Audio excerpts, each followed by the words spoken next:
Alright, so I'm editing this basketball video, and a good friend of mine just stopped by to visit.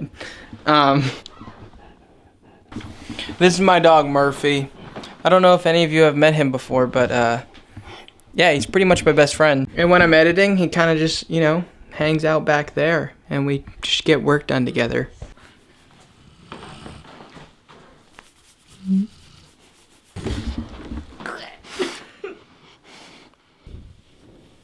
Thank you, buddy. Look at that face. Wait. Hello friends and family. I've missed you guys. It's been like a day because I'm posting consistently. Come on. And so today I have a new camera to talk about, but first, alright, I'm gonna fly my drone. I was just talking about how much I don't use it in my last video, which you should check out. But I'm just gonna get some ugly drone shots. It's like that part of fall where all the foliage is gone and there's no snow. So I was like, yeah, this is the perfect time to fly my drone.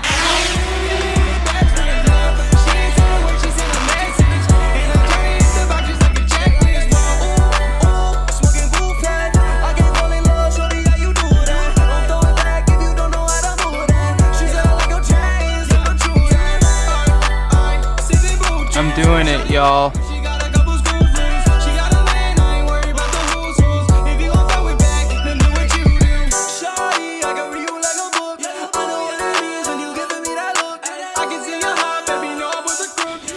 Alright, I'm gonna sit down, top of my head, go through all the things that I like about this camera, the Sony FX3. I bought this camera because it was a cheap cinema camera. Not cheap quality-wise, I mean price, relatively speaking. Cost me about $4,000, when the one that like is above it costs $6,000, $2,000. I don't need the bigger camera. Bigger camera, I say. This camera that I chose is small. Allows me to do the type of filmmaking that I like doing. Very run and gun, outside, skateboarding, filming sports games. I don't want to be lugging around a big camera.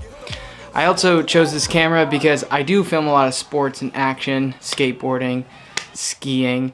I wanted 4K slow motion because a lot of my work goes on social media, and I do work for other people that goes on social media. So having a 4K file with lots of information to crop in is something that I needed. At this point, I do need it, you know? I do preach a lot about how like the camera that you have, for example, like this one, I mean, a lot of my YouTube stuff is on this camera, is good enough, but I want to be able to take on big paying jobs and know that I have the gear and the credibility to back it up. Another reason why I chose this camera is the picture profiles. Sony you created this Cinetone color mode. Honestly, I don't really know what I'm talking about, but that's what I use.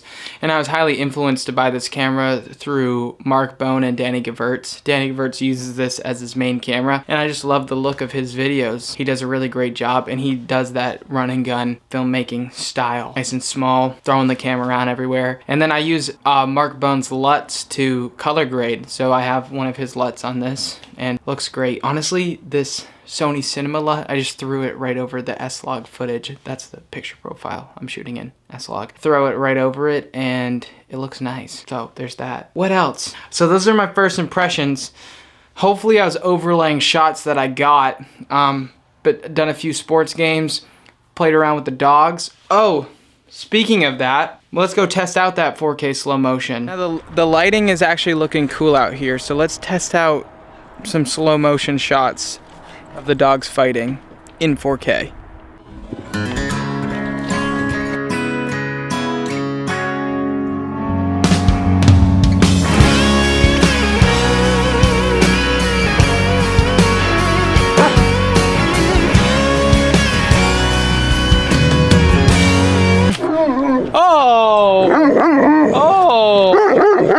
I plan on making plenty more videos about me going through the learning curve and everything, about figuring out this new beast of a camera. Plan on making vlogs, a lot of sports videography, skateboarding, my face, I don't know. Also comment some videos that you want to see, because in 2022, man, I'm posting a lot here. This is like, yeah. Alright, I will see you later. Dog Dusty controller, picture me, rolling. My wrist is frozen. Party my body, I'm toasting. Now I got it wide open. She off the perky sheet, and she ride for the gang. She know that she know it. Pledge my allegiance to the Father.